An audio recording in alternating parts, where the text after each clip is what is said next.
Last 4-5 ವರ್ಷದಲ್ಲಿ ಪ್ರತಿ gram ಚಿನ್ನಕ್ಕೆ 4,800 ರೂಪಾಯಿಂದ 10,000 ರೂಪಾಯಿವರೆಗೆ ಹೋಯ್ತು. ಅದ್ರ ಬಗ್ಗೆ ಈ ಚಿಕ್ಕ ವಿಡಿಯೋ ಮಾಡಿದ್ವಿ.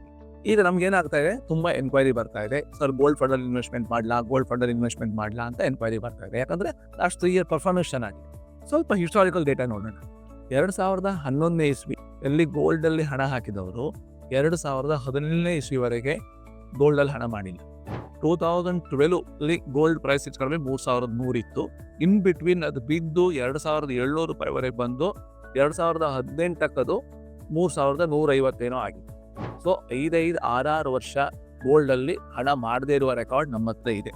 ಲಾಸ್ಟ್ 4-5 ವರ್ಷ ಜಿಯೋಪೊಲಿಟಿಕಲ್ ರೀಸನ್ ನಿಂದಾಗಿ, ಉಕ್ರೇನ್ ವಾರ್ನಿಂದಾಗಿ ಫಾರೆಕ್ಸ್ ಜನ ಡಾಲರ್ ಅನ್ನ ಫಾರೆಕ್ಸ್ ಕರೆನ್ಸಿ ಆಗಿರ್ತಾ ಇದ್ರು, ಅದರ ಜಾಗದಲ್ಲಿ ಗೋಲ್ಡ್ ಅನ್ನ ಸಬ್ಸ್ಟಿಟ್ಯೂಟ್ ಆಗಿ ತಗೊಳ್ತಾ ಇದ್ದಾರೆ.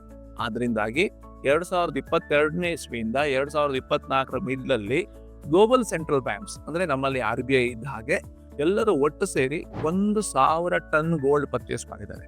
ಎಷ್ಟು? 1,000 ಟನ್ ಗೋಲ್ಡ್ ಪರ್ಚೇಸ್ ಮಾಡಿದ್ದಾರೆ. ಆದ್ರಿಂದಾಗಿ ಡಿಮಾಂಡ್ ಜಾಸ್ತಿ ಆಯಿತು, ಸಪ್ಲೈ ಕಡಿಮೆ ಇತ್ತು. ಆದ್ರಿಂದಾಗಿ ಆ ಥರ ರ್ಯಾಲಿ ಆಗಿದೆಯೇ ಹೊರತು ಈ ರ್ಯಾಲಿ ನಮ್ಮ ಹಾಗೆ ನಿಮ್ಮ ಹಾಗೆನವರು ಗೋಲ್ಡ್ ಪರ್ಚೇಸ್ ಮಾಡಿ ರ್ಯಾಲಿ ಆಗಿರೋದಲ್ಲ. ಹಿಸ್ಟಾರಿಕಲ್ ರಿಟರ್ನ್ಸ್ ನೋಡಿಬಿಟ್ಟು ಗೋಲ್ಡ್ ಅಲ್ಲಿ ಪರ್ಚೇಸ್ ಮಾಡಬೇಡಿ.